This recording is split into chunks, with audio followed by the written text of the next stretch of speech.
کیا گیا جیسے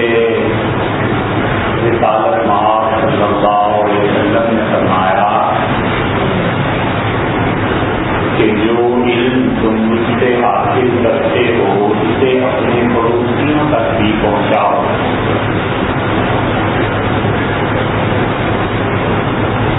اور علم کے سیکھنے کا اور سکھانے کا اتنا زیادہ رواج تھا کہ آپ دنیا کی کسی قوم کی تاریخ پڑھ لیں، یورپ میں، فرانس میں، آسٹریلیا میں تعلیم کا انقلاب برپا کرنے کے لیے کتنی خامیاں لگیں، اور پھر جب آپ اس کا تقابل حضور صلی اللہ علیہ وسلم کے دور کے ساتھ کریں گے تو آدمی حیران رہ جاتا ہے اور کچھ سمجھ نہیں آتی کہ مسلمانوں نے اتنی جلدی اپنے پورے معاشرے کو کیسے تعلیم یافتہ بنا لیا.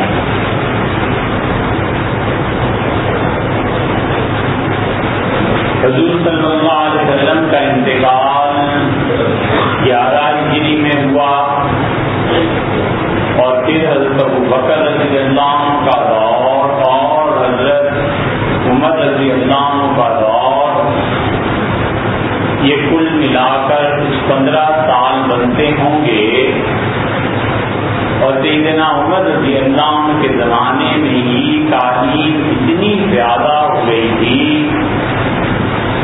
کہ صرف الدرداء رضی اللہ عنہ کو پوچھا گیا کہ آپ کے اس مدرسے میں کتنے بچے پڑھتے ہیں؟ تو انہوں نے کہا 1600. اور اتنی جلدی یہ پھیلی ہے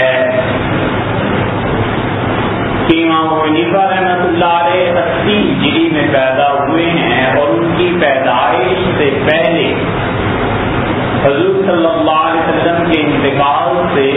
صرف 68 برس کے بعد مکہ مکرمہ میں پہلا کارخانہ لگ گیا کاغذ بنانے کا. کیونکہ کاغذ آتا تھا چین سے اور اتنی دور سے کاغذ کا آنا، پھر اس کی ترتیب کچھ نہ کچھ گڑبڑ ہو جاتی تھی، تو مسلمانوں نے کہا کاغذ بنانے کا اپنا ہی کارخانہ لگا لیں.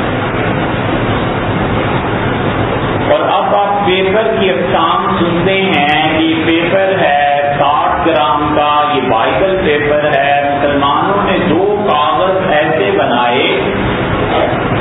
جس کی نظیر اب تک شاید نہیں آ سکی، جس کی مثال نہیں ملتی. ایک کاغذ مسلمانوں نے ریشم کی ملاوٹ سے اتنا چکنا بنا دیا کہ لکھنے والا جب لکھتا تھا تو اپنا چہرہ اس کاغذ میں نظر آتا ہے. ایسی آب و تاب. اور دوسرا کاغذ انہوں نے دعوے سے کہا کہ ہم ایسا بنا رہے ہیں کہ 1000 برس تک اس کاغذ کو دنیا کے موسمی حالات، کیڑا، کوئی چیز نقصان نہیں پہنچا سکتی. اور نتیجہ یہ اس کا نکلا کہ اب بھی قرآن کریم کے ایسے نسخے پائے جاتے ہیں جو اس زمانے میں لکھے گئے اور اس کے آخر پہ کاتب کا نام بھی تحریر ہے اور اب تک وہ صحیح حالت میں محفوظ. سیدنا عثمان رضی اللہ عنہ کے دور میں قرآن پھیلا اور ڈیمانڈ اتنی بڑھ گئی معاشرے میں کہ قرآن پورا کرنا دشوار ہو گیا. یہ سب اس کا اثر تھا کہ حضور صلی اللہ علیہ وسلم بار بار بار بار تعلیم کی طرف توجہ دلاتے رہے کہ پڑھو پڑھو پڑھو اور پڑھو. تو نصف صدی سے بھی زائد عرصے میں اتنا بڑا انقلاب برپا ہو گیا کہ دنیا میں تاریخ میں کوئی اس کی مثال نہیں ملی. بہت زیادہ تیزی سے جہاں تعلیم پھیلی فرانس میں، اور انقلاب فرانس سے پہلے کے حالات جنہوں نے پڑھے ہیں، مگر پڑھے کیوں ہوتا، اس سے کچھ پیسے تھوڑے ہی کمانے، ہم تو صرف وہ چیز پڑھیں جس سے پیسے کمائیں، اور ہم تو صرف وہ چیز پڑھیں جس سے جاب ملے۔ اس جیسے انقلاب سے پہلے بھی جس فرانس کے انقلاب نے پوری دنیا کو متاثر کیا، ایک صدی لگ گئی تعلیم کو عام کرتے کرتے، اور پھر فلسفہ پھیلا، اور پھر فرانسیسیوں نے اس انقلاب کو برپا کیا جس نے آباؤں کے فہموں کی تناظر توڑ، اور جس نے وہ ہلچل مچائی کہ سوشلزم، کمیونزم اور یہ سب چیزیں اس کی پیداوار آگے گزری اور دنیا کا والا کر کے رکھ دی اس انقلاب نے۔ یہ سب اس تعلیم کا اثر تھا، مگر وہ پھیلتے پھیلتے بھی صدی لگ گئی۔ ہمارے یہاں مسئلہ یہ نہیں ہے کہ ہم کیا پڑھیں، ہم پڑھیں یا نہ پڑھیں۔ بالکل ان پڑھ ماں بھی اپنے بچے کو اسکول بھیجنا چاہتی ہے، مسئلہ جہاں پر آگے اٹکے ہیں کہ کیا پڑھیں۔ فارسی کا ناطہ بالکل کاٹ کے رکھ دیا، کیا دینی مدارس اور کیا اسکول اور کالج، کہیں فارسی باقی نہیں رہی، اور فارسی باقی نہ رہنے کا اثر یہ ہو گیا کہ پچھلے 1000 سال کی پوری ہماری تاریخ جو فارسی میں تھی، ادب، شاعری، استعارے، اردو کی اعلیٰ ادب کی تعلیم، اور اسی طرح تاریخ، حدیث، فقہ، تصوف کی کتابیں، یہ 1000 سال جو صوفیہ اور پورے ہندوستان میں فارسی کا ڈنکا پھٹتا رہا، بھئی اب قلم ہم اس علم سے معلوم ہو گئے، کچھ پتہ نہیں کہ ان کتابوں میں کیا لکھا۔ حضور اقدس صلی اللہ علیہ وسلم نے ان اشریوں کو کہا کہ جو کچھ تم مجھ سے سیکھتے ہو اپنے ہمسایوں کو جا کر سکھانا، اور اتنی بڑی وہ بات کہی جو پچھلے جمعے میں عرض کی تھی، نتیجہ اس کا یہ نکلا کہ اشری ڈر گئے، انہوں نے کہا اللہ کے رسول 1 سال کی مہلت دے دیں، سال کے بعد ہمارے ہمسائے آپ کے پاس آئیں گے اور وہ بھی پڑھے لکھے ہوں۔ چنانچہ ایسے ہی ہوا، اور یہ اشری سال کے بعد آئے اور سب پڑھے لکھے، اتنی پڑھی لکھی آبادیاں تھیں، اتنی پڑھی لکھی آبادیاں تھیں مسلمانوں کی، اور اتنا لوگوں نے گہرا ٹھوس علم حاصل کر لیا تھا کہ سیدنا عمر رضی اللہ عنہ جیسا انسان ممبر پہ ہر بات کہہ دے یہ نہیں ہو سکتا۔ انہیں پورا احساس ہوتا تھا اس بات کا کہ پبلک جو سنتی ہے، اگر میں نے غلطی کی تو یہ اٹھیں گے اور مجھے ٹوک دیں گے۔ حضرت عمر رضی اللہ عنہ ممبر پر بیٹھے تھے اور انہوں نے جمعے کی تقریر میں کہا کہ اللہ نے کہا ہے تخفف،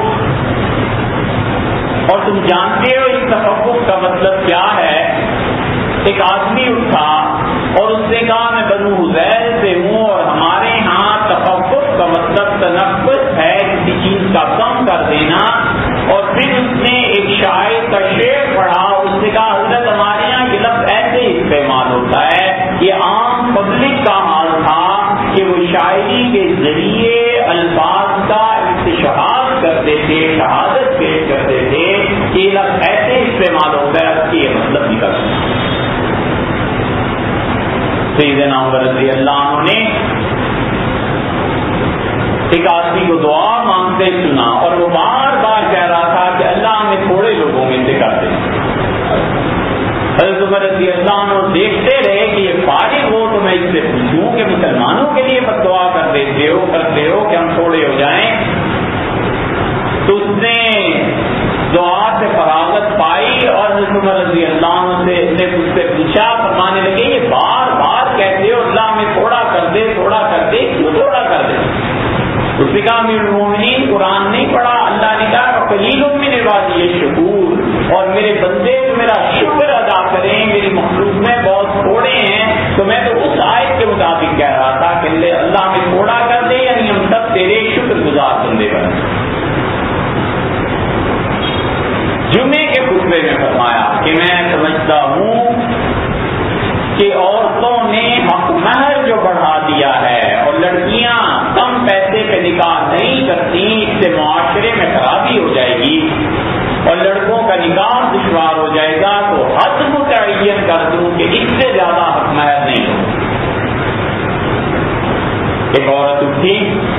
بوڑھی عورت، اور اس نے کہا قرآن کہتا ہے کہ تم اپنی بیوی سے نکاح کرتے ہو قنطارن، اور تم ایک خزانہ دیتے ہو اس کو شادی کے موقع پہ، تو خزانے کی تو امیر المومنین کوئی حد نہیں ہوتی، کم اور زیادہ کچھ بھی خزانہ ہو سکتا ہے، آپ کیسے حد مقرر کر سکتے ہیں؟ حضرت عمر رضی اللہ نے سر پہ ہاتھ رکھ لیا، نیچے اترے منبر سے اور فرمایا کل الناس افقہ من عمر، عمر کی رعایا میں ہر آدمی قرآن کو زیادہ اچھی طرح سمجھتا ہے، حتی العجائز، حتیٰ کہ میرے زمانے کی بوڑھیاں بھی قرآن کو مجھ سے زیادہ سمجھتی نہیں بولے۔ یہ سب اثر تھا رسول اللہ صلی اللہ علیہ وسلم کی تعلیمات کا، اور قرآن نے بار بار جو کہا نا اقرا پڑھیے، اور اللہ نے جو کہا کہ جو لوگ پڑھے لکھے ہیں ان کے لیے درجہ بلند ہے، والذین اوتوا العلم، جن لوگوں کو علم دیا گیا ہے درجات، اس کے درجے جنت پہ بہت بلند ہوں گے۔ اور اللہ نے فرمایا کہ علم بالقلم، اور قلم کے ذریعے تمہیں سکھایا ہے، اور اللہ نے کہا هل يستوي الذین یعلمون والذین لا یعلمون، اور کیا پڑھے لکھے لوگ اور جاہل لوگ برابر ہو سکتے ہیں؟ خدا بار بار جو تعلیم کی طرف توجہ دلا رہا ہے تو مسلمانوں نے اسے اپنا مذہبی فریضہ سمجھ لیا کہ ہم پڑھیں گے اور خوب پڑھیں گے۔ نتیجہ یہ نکلا کہ ایک وقت ایسا آیا جب سسلی کے حکمران جہاں سے سمندر تھا اور جہاز کرتے تھے، انہوں نے چاہا کہ دنیا کا نقشہ بنائیں کہ کتنا حصہ سمندر ہے، کون سا سمندر کہاں واقع ہے، کون سا ملک کہاں ہے، تاکہ راستے طے کرنے میں آسانی ہو۔ تو پورے جگ میں انہیں سوائے ابن ادریس کی ایک مسلمان کے کوئی نہیں ملا، اور وہ مسلمان کو کہا گیا، اس نے پوری دنیا کا نقشہ بنا کے دیا کہ سمندر ایسے ہیں، خشکیاں ایسی ہیں، ایسے ایسے چلنا ہے، قافلے خشکی پہ ایسے چلیں گے اور سمندروں میں جہاز ایسے چلیں گے۔ یہ سب اثر تھا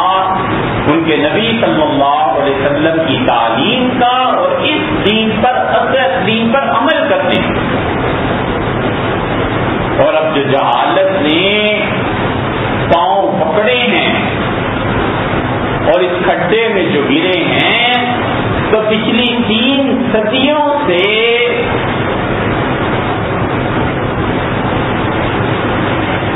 ایسا قہر پڑ گیا ہے کہ عام لوگ تو کیا علم سیکھتے، جو علم کے منبع اور مراکز تھے وہ بھی سوتے خشک ہو گئے۔ علماء میں علم نہیں تھا، مولویوں نے پڑھنے سے ایسی توبہ کر لی کہ جیسے شراب اور سور کا گوشت حرام ہے، اسی طرح ہم پہ پڑھنا بھی حرام ہے۔ جہاں جاؤ، جہاں بیٹھو، سیاست،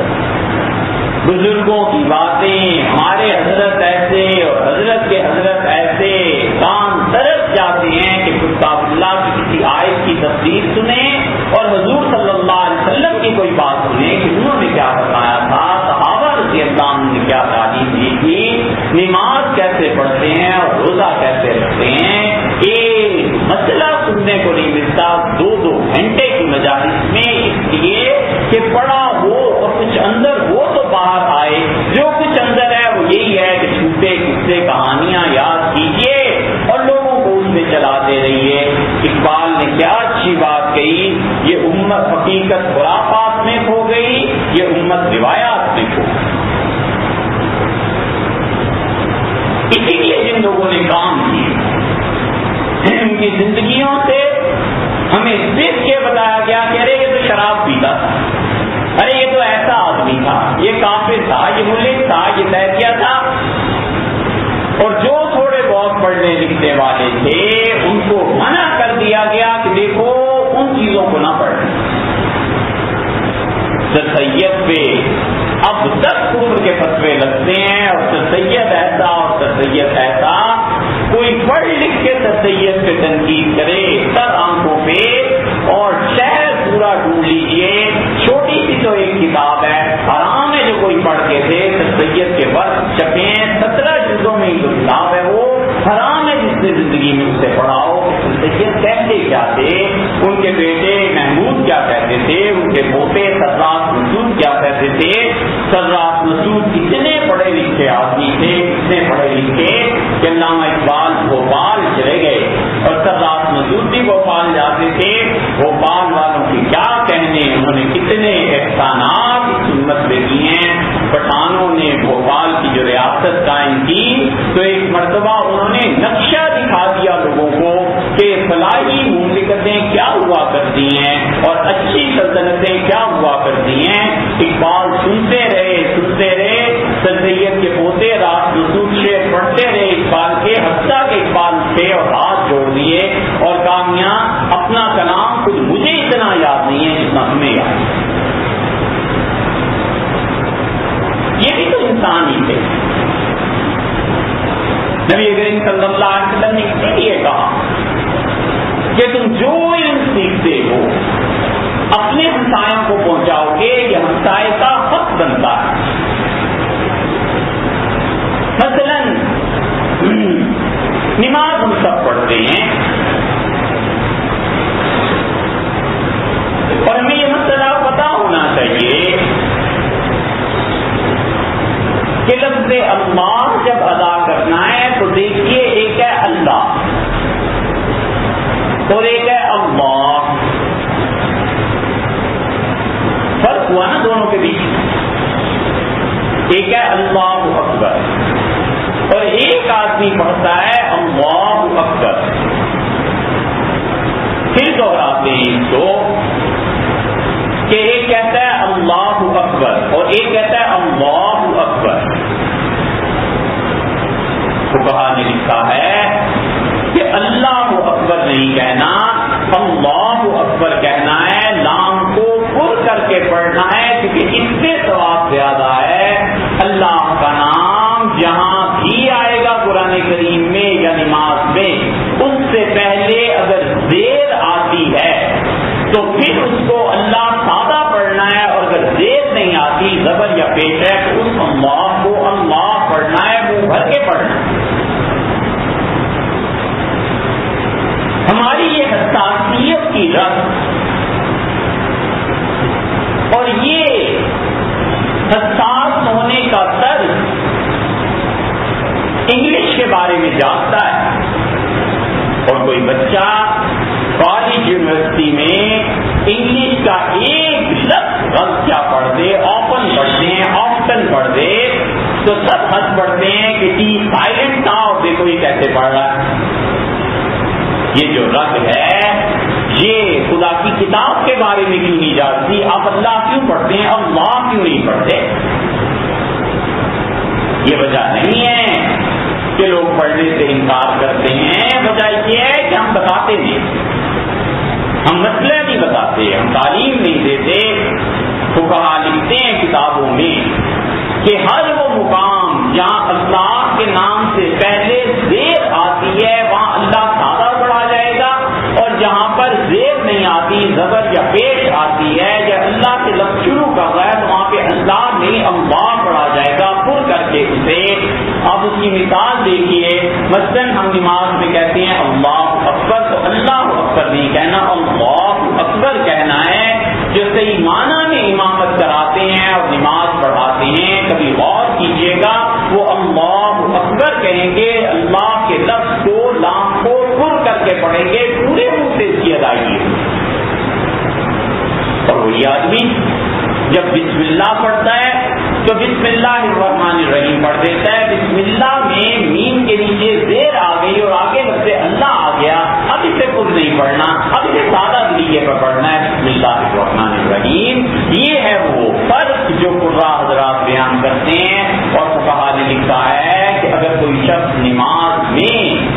چیزوں کو جانے، اس پہ عمل کرے تو اس کی نماز اللہ کے ہاں زیادہ قابل قبول ہوگی۔ اسی لیے حضور اکرم صلی اللہ علیہ وسلم فرماتے ہیں کہ لوگ نماز پڑھتے ہیں اور جب فارغ ہوتے ہیں تو کچھ ایسے ہوتے ہیں جو اپنی نماز کا 10% لے کر جاتے ہیں، اور کچھ ایسے ہوتے ہیں جو اپنی نماز کا 20 اور 30 اور 50، اور کچھ ایسے ہوتے ہیں جن کی نماز لپیٹ کے ان کے منہ پہ دے ماری جاتی ہے، آپ اس سے کہتے ہیں کہ ساتھ لے جاؤ۔ اللہ کو اس ناقص عبادت کی کچھ ضرورت نہیں، کچھ حاجت نہیں۔ تو جو عبادت کرنی ہے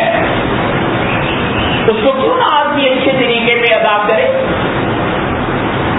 اللہ کے یہاں کام آنے والی چیز ہے۔ اسی لیے حضور اکرم صلی اللہ علیہ وسلم نماز پڑھانے کے لیے بہت محتاط تھے، اور یہ نہیں ہو سکتا تھا کہ ہر ایک آدمی کو اجازت دے دیں کہ وہ نماز پڑھا دے۔ حتیٰ کہ حضرت عمر رضی اللہ عنہ نے نماز پڑھا دی تو رسول اللہ صلی اللہ علیہ وسلم نے اس کا برا منایا، اور نبی کریم صلی اللہ علیہ وسلم نہیں تھے اور ایک اور صحابی رضی اللہ عنہ نماز پڑھا دی تو رسول اللہ صلی اللہ علیہ وسلم نے فرما دیا کہ کیوں اس نے نماز پڑھائی ہے۔ اور سیدنا عمر رضی اللہ عنہ جب فارغ ہوئے، انہیں پتا چلا کہ حضور صلی اللہ علیہ وسلم میرے نماز پڑھانے سے ناراض ہوئے ہیں، تو انہوں نے ان صحابہ رضی اللہ عنہ سے شکایت کی اور کہا تم لوگوں نے مجھے آگے کر دیا تھا، مجھے تو نماز نہیں پڑھانی تھی، یہی ڈر تھا کہ میرے نماز پڑھانے سے حضور صلی اللہ علیہ وسلم ناراض ہوں گے، تم لوگوں نے میرے ساتھ یہ کیا کر دیا۔ وجہ یہ نہیں تھی کہ عمر رضی اللہ عنہ نماز پڑھانے کے اہل نہیں تھے، وجہ یہ بن گئی کہ حضرت ابوبکر رضی اللہ عنہ پیچھے کھڑے تھے اور رسول اللہ صلی اللہ علیہ وسلم نے فرمایا کوئی حق لوگوں کا نہیں بنتا، جب ابوبکر موجود ہو تو ان کی موجودگی میں میرے مقابلے کرتا، کیونکہ حضرت ابوبکر رضی اللہ عنہ علم میں سب سے بڑھ گئے تھے اور نماز کو وہ اچھی طرح پڑھا سکتے تھے۔ اسی لیے رسول اللہ صلی اللہ علیہ وسلم نے بار بار فرمایا کہ میری جگہ ابوبکر رضی اللہ عنہ نماز پڑھائیں گے۔ حتیٰ جیسے عائشہ رضی اللہ عنہ کہتی ہیں میں نے ان سے عرض کیا کہ والد بہت زیادہ نرم دل کے ہیں اور آپ کی جگہ پہ کھڑے نہیں ہو سکیں گے، آپ عمر کو کہہ دیجئے وہ نماز پڑھا دیں۔ تو رسول اللہ صلی اللہ علیہ وسلم یا اللہ خود انکار کرتا ہے کہ میری جگہ ابوبکر کے علاوہ کوئی اور آئے، تم میرے ساتھ ایسی باتیں کرتی ہو جیسے یوسف علیہ السلام کے ساتھ اس زمانے کی عورتوں نے کی، منع کر دیا۔ اس لیے کہ حضور اکرم صلی اللہ علیہ وسلم نے فرمایا لوگوں جمعہ کے دن جو آدمی امام نماز پڑھانے والے سے جتنا قریب بیٹھے گا قیامت میں اللہ کا قرب سے ایسے ہی ملے گا، وہ اللہ کے بھی اتنے ہی قریب ہوگا۔ اور آپ نے فرمایا لوگوں اللہ کی سب سے زیادہ رحمت امام پہ نازل ہوتی ہے، پھر دائیں طرف کو جاتی ہے اور پھر بائیں طرف کو، اور اگر امام خدا نہ خاصہ اہل نہ ہو نماز پڑھانے کا اور لوگوں کے ساتھ گڑبڑ کر دے اور معاذ اللہ وہ آدمی کچھ غلط کام کر جائے تو اللہ کی طرف سے لعنت اور پٹار بھی ایسی پڑتی ہے۔ اس لیے یہ علم ہے، اسے سیکھنا ہے، اپنے ہمسایوں کو سکھانا ہے۔ حضور صلی اللہ علیہ وسلم نے ہر مسلمان کو یہ کہا کہ جو تم علم سیکھتے ہو اپنے ہمسایوں کو بھی جا کر بتانا، یہ مسافت بنتا